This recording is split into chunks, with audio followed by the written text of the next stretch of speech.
Step बहुत ही गजब तरीके से मैं आपको क्वेश्चन कराऊंगा। एक यानी कि क्वेश्चन बाई क्वेश्चन देखते रहिए। 2 क्वेश्चन यानी कि वीडियो पढ़ चुकी है, ये तीसरी वीडियो है। एक वीडियो में 10 क्वेश्चन मैं कराता हूँ, यानी कि ठीक है। हाँ, 3 वीडियो में 2 प्रैक्टिस सेट के क्वेश्चन, क्योंकि समय भी अधिक न लगे इसलिए। तो देखते हैं, स्टार्ट करते हैं। अगला प्रश्न क्या है समझिए। पहला प्रश्न क्या है, क्वेश्चन आपके स्क्रीन पर आ गया होगा। क्वेश्चन क्या है समझो। पहला प्रश्न लिखा हुआ है, 2 लड़कों की वर्तमान आयु का अनुपात 5:7 है। 4 वर्ष पश्चात यह अनुपात 7:9 हो जाएगा। वर्तमान से 14 वर्ष पश्चात उनकी आयु का अनुपात क्या होगा। 2 बच्चे थे, 2 लड़के थे, मान लो ए और बी। 2 लड़के थे ए और बी। इनकी वर्तमान आयु क्या, वर्तमान आयु का अनुपात जो दिया है वो 5:7 दिया हुआ है। अब वो ये कह रहे हैं 4 वर्ष बाद, 4 वर्ष का मतलब यानी 4 वर्ष इसमें जुड़ गई। 4 वर्ष बाद ये आयु का जो अनुपात है वो 7:9 हो जाएगा। 7:9 हो जाएगा 4 वर्ष बाद। तो बोला है 14 वर्ष पश्चात इनकी आयु का अनुपात क्या होगा। समझिएगा, हमें यहाँ से एक चीज लगी। देखो, इनकी आयु पहले इतनी थी, उसके बाद इतनी हो गई, इसकी इतनी। मुझे ये बताइए, अगर जो आयु बड़ी होगी तो आप याद रखना, जितनी भी आयु बड़ी होगी वो समान आयु बड़ी होगी। मान लो आज मेरी आयु 10 वर्ष है, या आज मेरी आयु 20 वर्ष है, मेरे भाई की आयु 25 वर्ष है। अगर मैं जब 25 वर्ष का हो जाऊंगा और मेरा भाई मुझसे बड़ा हो जाएगा, 30 वर्ष का हो जाएगा, हम दोनों भाइयों, अगर मेरी 5 वर्ष बढ़ेगी तो भाई की भी 5 वर्ष बढ़ेगी। जब मैंने यहाँ देखा तो यहाँ पर जो अंतर आ रहा था वो 2 का आ रहा था, और यहाँ भी अंतर आ रहा था 2 का, यानी हम दोनों भाइयों में 2 वर्ष का अंतर रहा। 2 वर्ष का अंतर रहा। जब यहाँ 2 वर्ष का अंतर रहा और यहाँ कितने वर्ष का अंतर था, 4 वर्ष का। यहाँ कितने अंतर का था, 4 का। तो इससे इसे काट लो। 4 को जब आप 2 से काटो तो आएगा 2। इसकी मल्टीप्लाई कर दो इसमें, 2 पंजे 10 और 2 सत्ते 14। ये इनकी वर्तमान आयु हो गई। क्या हो गई, वर्तमान आयु हो गई 14 वर्ष और 10 वर्ष। उसने ये कहा है अब से यानी वर्तमान आयु से 14 वर्ष पश्चात इनकी आयु का अनुपात हो जाए। वर्तमान आयु कितनी है, 10 और 14। अब 14 साल बाद यानी 14 इसमें जुड़ जाएंगे, 14 इसमें जुड़ जाएंगे, ये हो जाएगी 24 और ये हो जाएगी 28। अब इसका अनुपात निकालोगे 7 यानी कि कितने से कट जाएगा, 6 चौक 24, 6 सत्ते 28, 6:7। 6:7 ऑप्शन दिया हुआ है, option number D. Option number D इसका आंसर हो जाएगा। समझ में आया थोड़ा बहुत, बिल्कुल आपको समझ में आ गया होगा। अगर आप दूसरे तरीके से अगर इसे करना चाहें तो वैसे भी कर सकते हैं, और वैसे इस तरीके से करना चाहें तो इससे भी। दूसरा तरीका मान लो क्या था, पहले व्यक्ति की आयु कितनी थी, 5 और 7, यानी कि इसे मान लो 5x, इसे मान लो 7x। 4 वर्ष पश्चात, 4 वर्ष पश्चात दोनों की 4 बड़ी बड़ी होगी। इनकी आयु का जो अनुपात हो जाता है वो होता है 7:9। क्रॉस मल्टीप्लाई कर लो, 9 पंजे 45 और 9 चौक 36, 45, और ये 7 7 49x और 7 चौक 28। इसे इधर घटा दो, यानी कि 49 में से 45x गए, कितने x बचे 4x, और 36 में से 28 गए, कितने बचे, यानी 16 में से 8 गए 8, और 2 में से 8, और 4 दूनी 8, यानी x बराबर आ गया 2। x की वैल्यू जो आ गई, तो हमारी आयु कितनी थी 5x और 7x थी, तो 2 पंजे 10 और 2 सत्ते 14, ये वर्तमान आयु आ गई। वो ये कह रहा है 14 वर्ष बाद, तो 14 वर्ष बाद ये हो जाएगी यानी कि 24, और ये हो जाएगी 28। इसका जब अनुपात निकालोगे तो 6 4 6 24, 4 सत्ते 28, ये आपका आंसर आ जाएगा।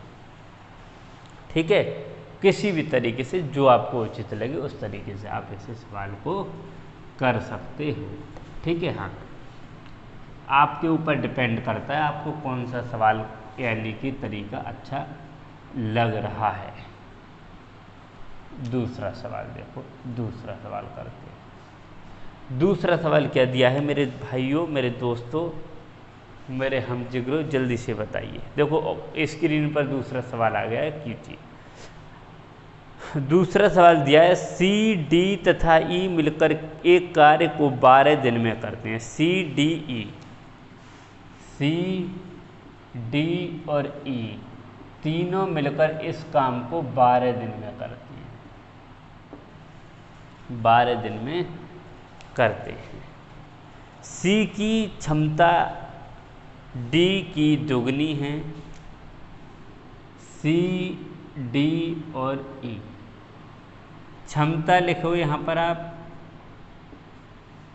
क्या कहा है उसने, सी की क्षमता डी की दुगनी है, इसकी ये सी की क्षमता दुगनी है, और ई की क्षमता डी की 3 गुनी है, यानी कि ये इसकी 3 गुनी है। ई की क्षमता डी की 3 गुनी है। तो देखो ऐसे मान लो एक, जब ये 1 है तो ये होगी कितनी 2, और ये कितनी होगी मान लो 3। ये हमारा आ गया रेशियो, क्षमता का रेशियो।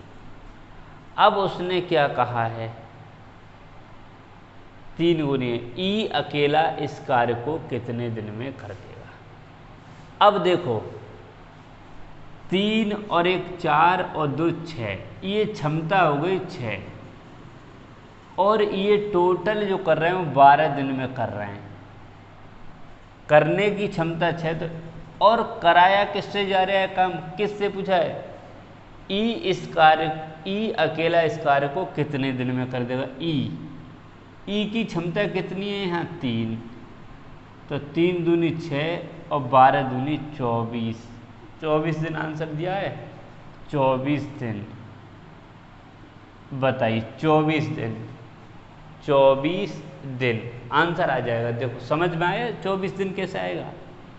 देखो ये 12 दिन में तीनों लोग कर रहे हैं, 12 दिन में, लेकिन तीनों की क्षमता कितनी है, 3 और 1 4 और 2 6, 6 की स्पीड से अगर कोई काम कर रहे हैं तो 12 दिन में कितना काम कर लेंगे, 12 6 72 काम कर लेंगे। जब ई 3 काम करता है एक दिन में, तो कितने दिन में कर पाएगा ये, 24 दिन में। ठीक है, बस आपको समझना है, कुछ नहीं है, समझना है। समझ में आया, बिल्कुल समझ में आपको आ गया। अगला प्रश्न करते हैं हम, तीसरा प्रश्न। प्रश्न बाई प्रश्न आप देखते जाइए, प्रश्न आपको समझ में आता हो जाएगा, कोई दिक्कत नहीं। देखो डेली 9 बजे आपका टेस्ट होता है, ये डेली 9 बजे क्लास चलती है, तो 9 बजे आना, प्रत्येक दिन सुबह 9 बजे आना ना भूलें।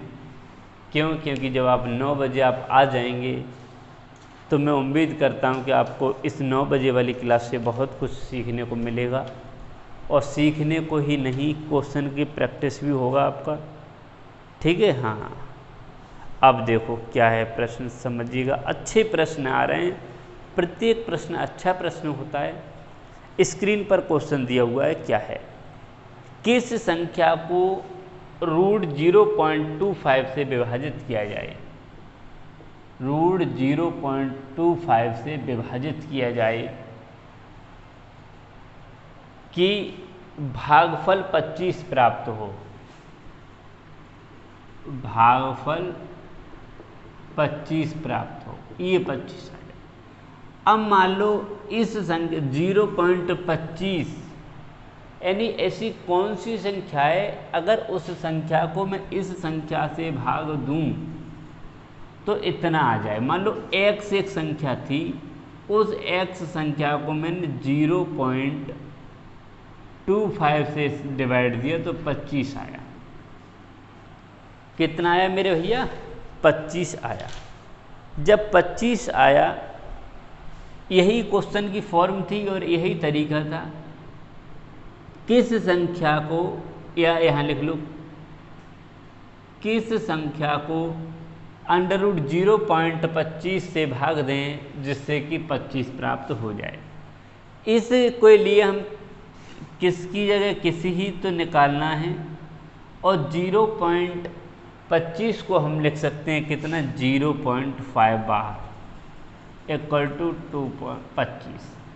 अब इसकी इधर मल्टीप्लाई कर दो तो किसकी जगह क्या आ जाएगा मेरे भाइयों, बताओ। 25 पंजे 125 और 1 के बाद लगा दो पॉइंट, यानी किसका मतलब कितना, यानी यदि 12.5 को अगर √0.25 से डिवाइड किया जाए तो कितना आएगा, 25 आ जाएगा। कितना आएगा, 25 आ जाएगा। ठीक है, हाँ।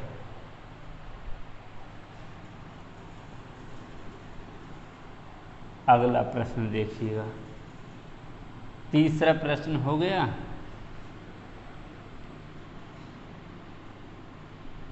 तीसरा प्रश्न, चौथा प्रश्न मैं स्क्रीन पर लगवाता हूं, चौथा प्रश्न स्क्रीन पर लगवाता हूं, कीजिएगा जल्दी से। चौथा प्रश्न कीजिएगा, स्क्रीन पर चौथा प्रश्न आ चुका है।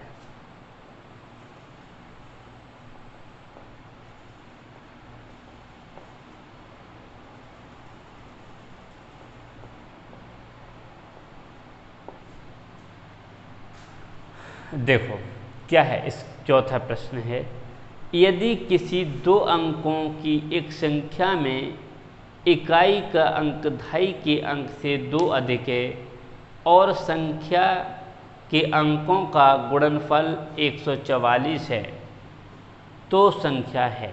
देखो इस तरह के प्रश्न को हम ऑप्शन से करते हैं। ए ऑप्शन दिया है 46, बी ऑप्शन दिया हुआ है 42,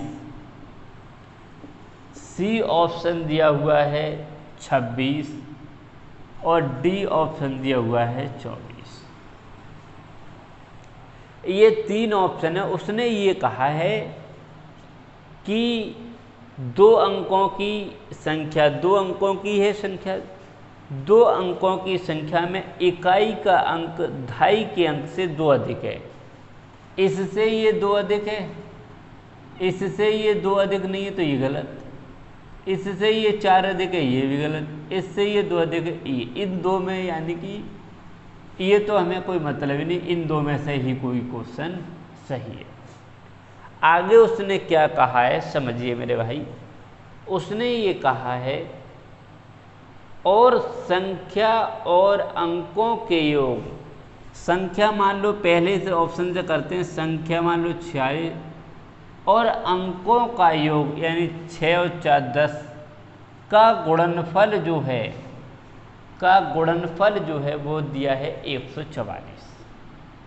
लेकिन क्या ये गुणनफल आ रहा है 460, तो ये इसके इक्वल नहीं आया, तो यानी कि पहला ऑप्शन भी गलत हो गया। दूसरा ऑप्शन समझिएगा, 26 गुणा 2 और 6 और 2 8, गुणा करो 8 6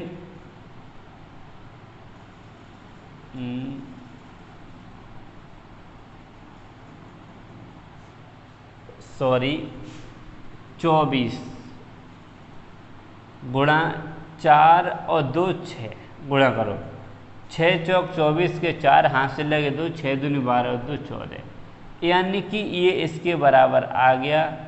तो ऑप्शन नंबर डी आपका राइट आंसर हो गया। ऑप्शन उसने ये कहा था कि जो संख्या है मान लो 24 और इसके अंकों का योग यानी 4 और 2 6, अगर इसकी मैं गुणा करूं तो क्या 144 आ जाएगा, और 144 आ गया तो आंसर हमारा यही सही हो जाएगा। आंसर हमारा यही सही हो जाएगा। अगला प्रश्न 5वां प्रश्न देखिएगा। 5वां प्रश्न कराते हैं क्या है।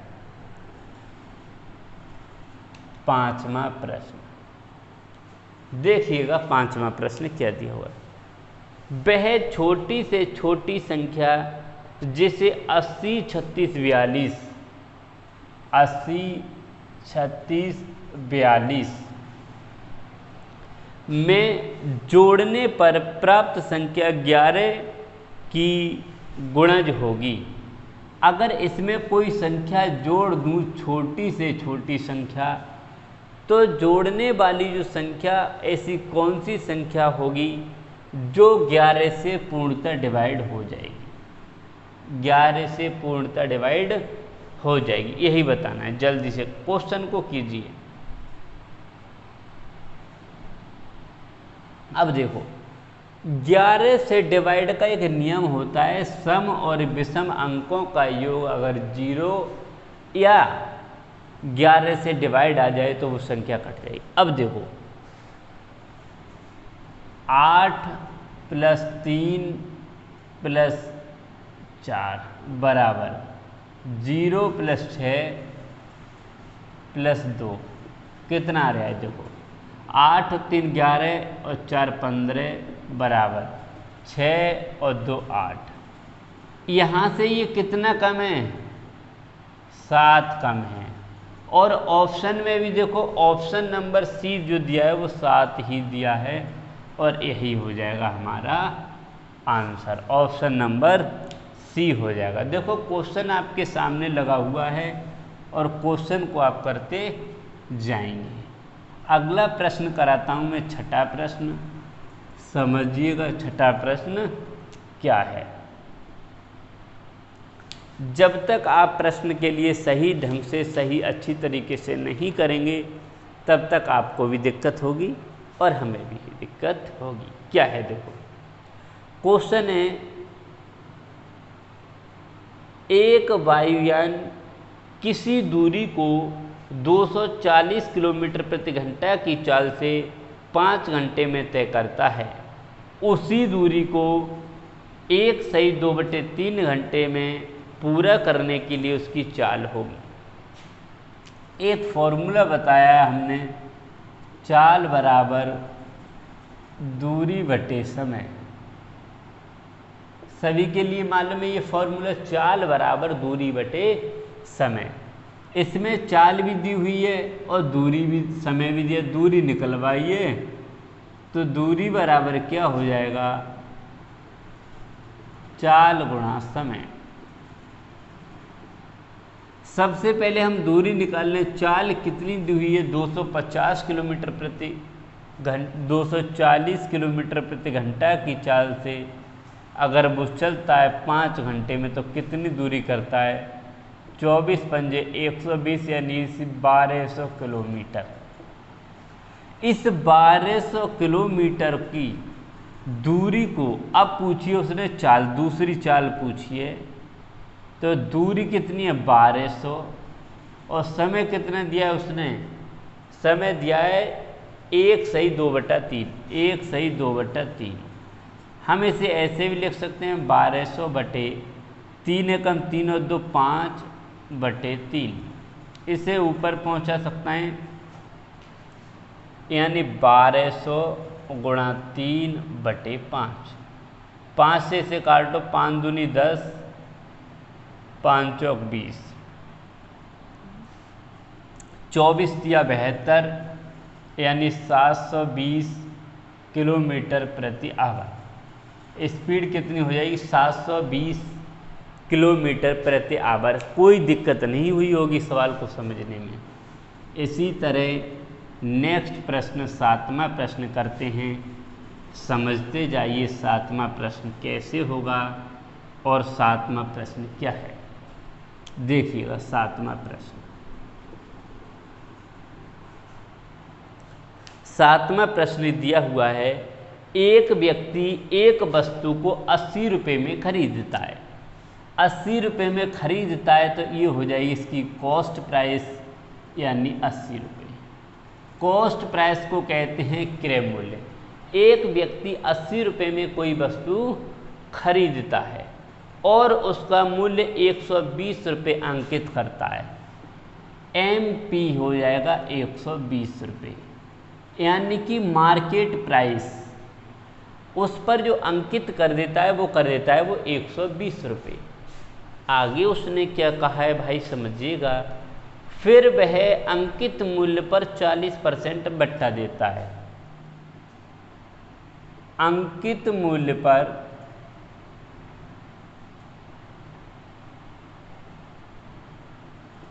40% का बट्टा देता है और हमेशा बट्टा जो दिया जाता है, छूट जो दी जाती है वो किस पर दी जाती है? हाँ, 40%। अंकित मूल्य पर 40% का बट्टा देता है। उसका लाभ प्रतिशत और हानि प्रतिशत, लाभ या हानि प्रतिशत। अब देखो समझिएगा, मान लो पहले इस क्वेश्चन को मैं समझाता हूं। ये मैं मार्कर गया लेने और इस मार्कर को मैंने लिया और ये मुझे 80 रुपये में मिला। अब मैं घर पे आया और मैंने रात को बैठ करके और इस पर लिख दिए 120 रुपये अपनी तरफ से। 120 रुपये लिख दिए, इसका मतलब मैंने इस पर लिख दिया कि मैं इसे 120 रुपये का है। ये जितना मैंने बढ़ा करके लिखा वो मैंने अपनी बचत के लिए लिखा कि इतने तक मैं बेच सकता हूँ। जब मैं मार्केट में पहुँचा उसे बेचने के लिए तो वो मेरे पास आया, बोला भैया ये कितने रुपए का मार्कर है? तो मैंने उससे रेट देखकर बताया, भाई ये 120 रुपये का है। बोला भाई ये तो बहुत महंगा, 120 को छूट दे दो। तो मैंने कह दी ठीक है 40% की मैं छूट देता हूँ। तो 40% की जो छूट दूंगा वो मैं 80 पे थोड़े दूंगा। छूट किस में दूंगा? मैं छूट दूंगा 120 पर। तो 120 पर छूट दी मैंने 40% की, तो वस्तु मेरी बिकी कितने की? तो देखो हमेशा छूट किस पे दी जाती है? मार्केट प्राइस पर, यानी कि अंकित में। 120 रुपये की वस्तु की 40% छूट दी, यानी कि 60 रुपये में बेची। 100 रुपये की वस्तु 60 रुपये में बेची। 2 12 72, यानी 72 रुपये में बिकी।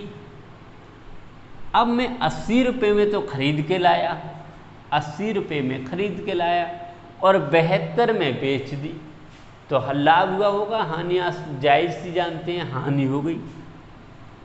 क्या हो गई? हानि हो गई।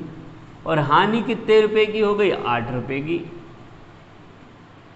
अब उसने पूछा है हानि का परसेंट बताइए, तो हानि का परसेंट के लिए हमेशा हानि बटे क्रय मूल्य गुणा 100। 8 दाई 80 और 10 एक, यानी कि 10% की उसे क्या हो रही? 10% की उसने हानि कर ली। और ऑप्शन देखो इसमें दिया हुआ है 10% की हानि, option number D. Option number D दिया है। समझ में आया? देखो क्वेश्चन जो है, प्रत्येक क्वेश्चन में बहुत इजीली, बहुत सरल तरीके से बताया और आपको समझ में आ जाना चाहिए। ठीक है? हाँ, अगला प्रश्न करते हैं 8वां प्रश्न। समझिएगा 8वां प्रश्न क्या है।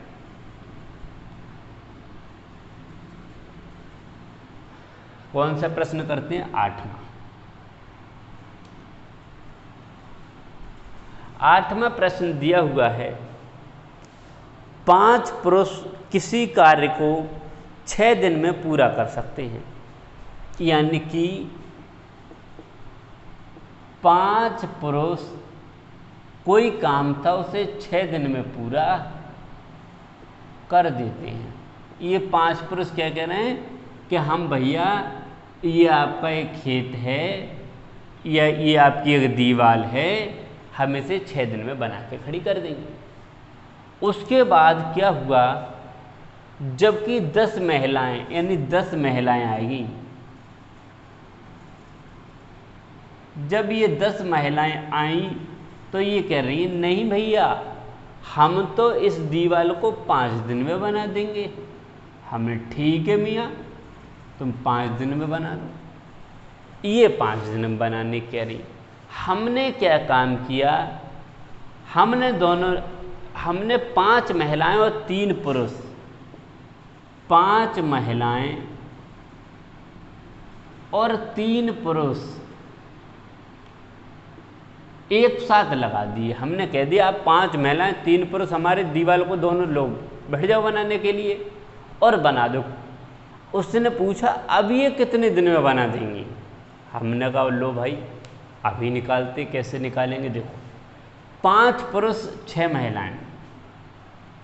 देखो समझिए, अब यहाँ से करते हैं हम सवाल को। देखो 5 पुरुष 6 दिन में बना रहे हैं और 10 महिलाएं उसे 5 दिन में बना रहे हैं, लेकिन दीवार तो एक ही है तो बराबर होगी, काम तो बराबर होगा। तो मैं यहाँ से यार एक चीज़ देखूँ, क्या 5 से अगर मैं 5 काट लूँ, 5 से 5 काट दिए तो, और 2 से ये काट लो, 2 3 6 2 5 10, यानी कि 3 पुरुष इक्वल टू हो गया 5 महिलाएं। 3 पुरुष इक्वल टू 5 महिलाएं। जितना काम 3 पुरुष करेंगे उतना काम क्या करेंगी, 5 महिलाएं करेंगी। जितना काम 3 पुरुष करेंगे उतना काम 5 महिलाएं करेंगी। अब देखो कैसे निकालते हैं। अब इसमें से कोई एक उठा लो, या तो ये उठा लो या ये उठा लो, और क्वेश्चन को हम करते हैं। मान लो हमने ये उठाया, 10 महिलाएं उठाएं या महिलाएं उठाते हैं, ठीक है, कौन सा उठाएं। चलो ये उसमें पूछा क्या है, 5 यानी कि ये पूछा है। तो देखो 5 महिलाएं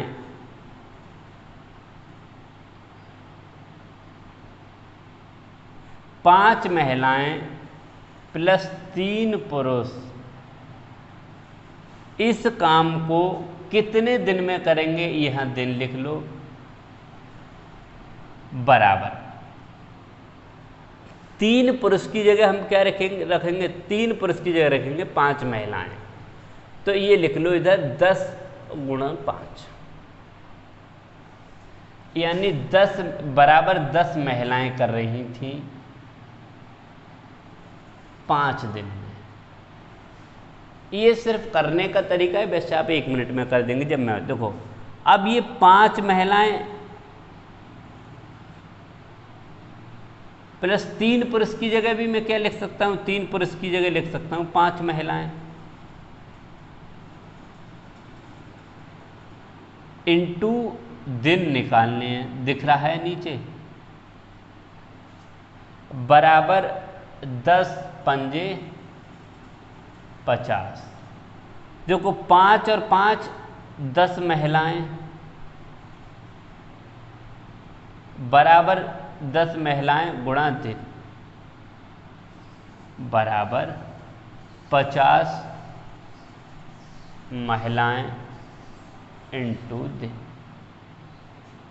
महिलाओं से महिलाएं काट दो और 10 पंजे 50, यानी दिन कितने आ जाएंगे, 5 दिन। कितने हो जाएंगे, 5 दिन। अब बोले ये भाई ये तो बड़ा कर दिया, छोटा कर दो। लो भाई इतनी जगह में कर लो, ये तो मैंने आपको करने के लिए बताया। देखो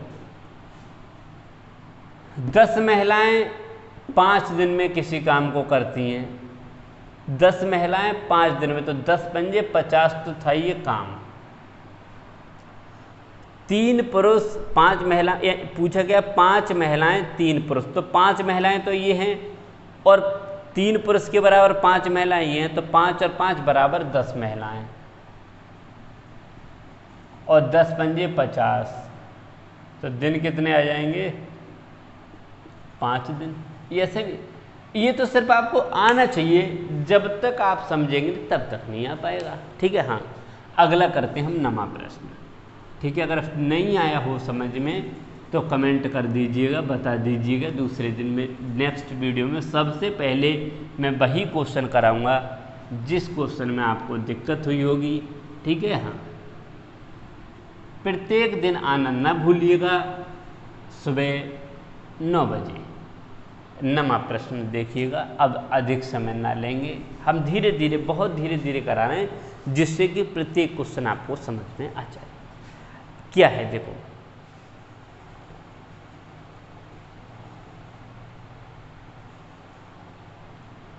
क्वेश्चन समझिएगा। किसी वस्तु के अंकित मूल्य पर एक दुकानदार 5% के 2 क्रमिक बट्टे देता है।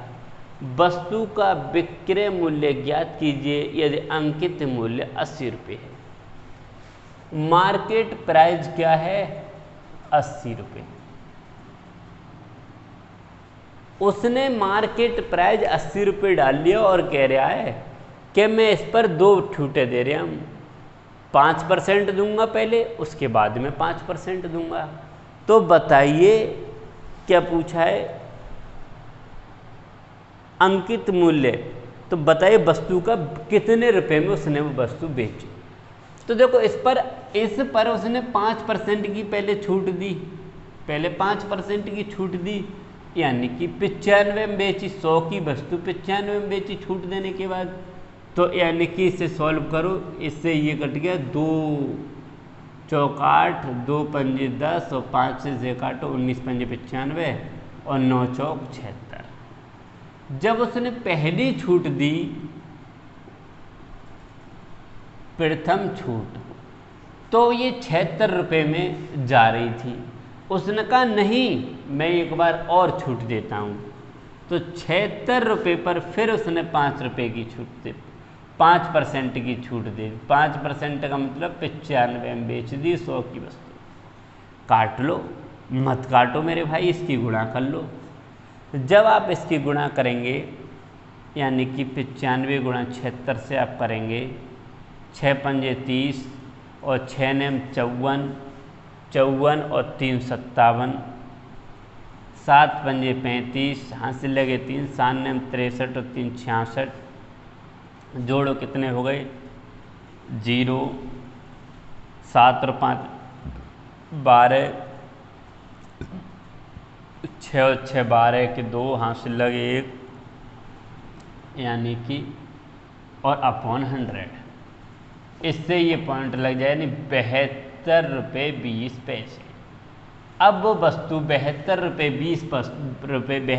20 पैसे की वह वस्तु, ये हो जाएगा इसका विक्रय मूल्य, ये हो जाएगा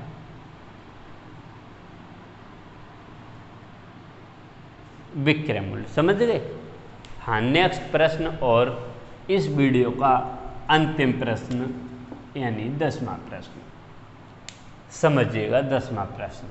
ये सभी प्रश्न जो हैं वो दिल्ली पुलिस एसएससी में आई हुए प्रश्न हैं। ठीक है। हाँ, प्रैक्टिस सेट करा रहे हैं, प्रत्येक दिन प्रैक्टिस सेट होगा एक, और वो भी हम मैथ के, सिर्फ ओनली मैथ के क्वेश्चन। अगर आप एंड तक देखेंगे, जितनी भी वीडियो पड़ जाएंगी जब तक आपका पेपर होगा, तो मैं उम्मीद करता हूँ 15 में से कम 13 से अधिक प्रश्न करेंगे। 13, 14, 15। ठीक है, इतने से 13 से कम कोई स्टूडेंट क्वेश्चन नहीं करेगा अगर एंड तक बने रहेंगे तब। देखो क्वेश्चन क्या है। क्वेश्चन दिया हुआ है, किसी संख्या से जब 35 घटा दिया जाए तो वह संख्या घटकर 80% हो जाती है। उस संख्या का 4/5 क्या है? क्वेश्चन समझिए। क्वेश्चन ये है, किसी संख्या से जब 35 घटा दिया जाता है, यानी x संख्या थी उसमें से 35 घटा दिया जाता है, तो वह संख्या 80% रह जाती है। x का 80%, ये तरीका है। आप इसे कैसे करेंगे, x माइनस 35 बराबर 1 0 से 1 2 चौक 8 2 5 10 यानी 4x/5। इसे आप इधर ले आओगे तो x minus 4x/5 equal to 35। 5x up minus 4x/5 equal to 35। यहाँ बचा 4x यानी कि x/5 इक्वल टू 35। जब x की मल्टीप्लाई 5 की मल्टीप्लाई 5 5 जा 25, 2 कैरी गया, 5 3 या 15 और 75। इसका अब उसने ये कहा है, ये थी 175 संख्या, कितनी थी 175। उसने कहा है इसका 4/5 क्या होगा, 4/5 क्या होगा, 4/5, 5 से इसे काट लो, 5 दूनी 5 तिया 15 पचम 25 और 4 पंजे 20 कैरी गए कितने 2 4 तिया 12 और 2 14, 140। 140 ऑप्शन दिया हुआ है, ऑप्शन नंबर डी 140। तो साथियों जल्दी से जल्दी बताइए, एंड में जाकर सभी साथी कमेंट करके जरूर बता के जाएंगे क्वेश्चन कैसे लगे, प्रत्येक क्वेश्चन समझ में आया या नहीं आया। अगर कोई भी दिक्कत हो, समझ में क्वेश्चन नहीं आया हो, तुरंत कमेंट कीजिए, दूसरे दिन और अच्छी तरीके से समझाने की कोशिश करेंगे। तब तक के लिए ओके बाय, मिलते हैं।